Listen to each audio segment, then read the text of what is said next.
খুলজা সিম সিম। আসসালামু আলাইকুম এভরিওয়ান, আশা করি সবাই ভালো আছেন। সো নতুন একটা ব্লগে আপনাদের স্বাগতম।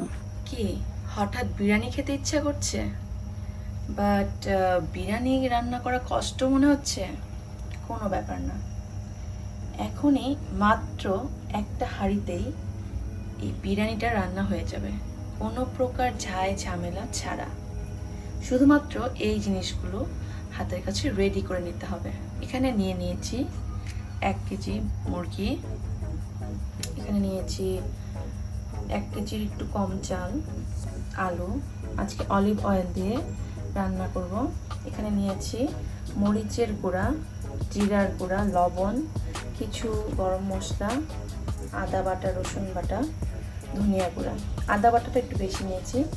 আর সাথে নিয়েছি বিরিয়ানি মশলা, এটা হচ্ছে আমাদের বাংলাদেশের রাঁধুনির বিরিয়ানি মশলাটা নিয়েছি। আর মাত্র 2টো পেঁয়াজ দিয়েই আমি এই বিরিয়ানিটা রান্না করে দেখাবো, ঝাই ঝামেলা ছাড়া। একটা মাত্র পাতিলেই আজকে এই বিরিয়ানিটা রান্না করব। প্রথমেই দিয়ে দিচ্ছি এই অলিভ অয়েলটা, এক্সট্রা ভার্জিন অলিভ অয়েল।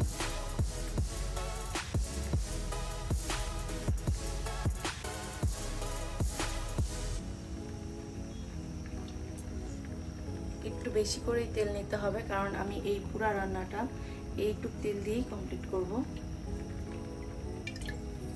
আজকে চালটাও কিন্তু আমি এই পাত্রেই, একই পাত্রে রান্না করে ফেলবো। তো ফার্স্টেই মাংসটা মেরিনেট করে ফেলা যায়। এইদিকে আমি চিকেনটা সব ময় মশলাগুলো দিয়ে মাখিয়ে বসিয়ে দিয়েছি। তো এখানে একটা জিনিস মিস্টেক হয়ে গেছে, সেটা হচ্ছে আমি তরল লিকুইড দুধ ব্যবহার করেছি, কারণ আমার ঘরে দই ছিল না।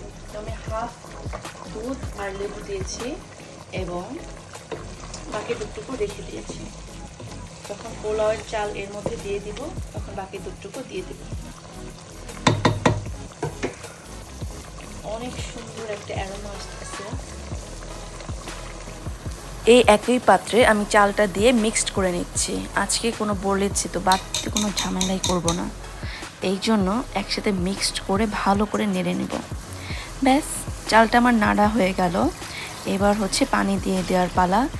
আমি যেই পাত্র দিয়ে চাল মেপেছি সেটারই ডাবল পরিমাণ পানি নিয়ে নিয়েছি, এতে করে আমার পোলাওটা ঝরঝরা হবে। এই তো এত সুন্দর স্মেল আর অ্যারোমা বের হচ্ছে, এবং খেতে যে কী পরিমাণ টেস্টি হয়েছিল, যে এত শর্টকাট, মাত্র 30 থেকে 40 মিনিটের মধ্যে আমার এই রান্নাটা কমপ্লিট হয়ে গিয়েছিল।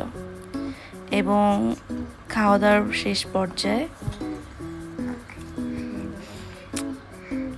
আপনারাও কিন্তু চাইলে এভাবে বাসায় ট্রাই করে নিতে পারেন, আমার মতো ইজি ওয়েতে, ইজি রেসিপিতে। আল্লাহ হাফেজ।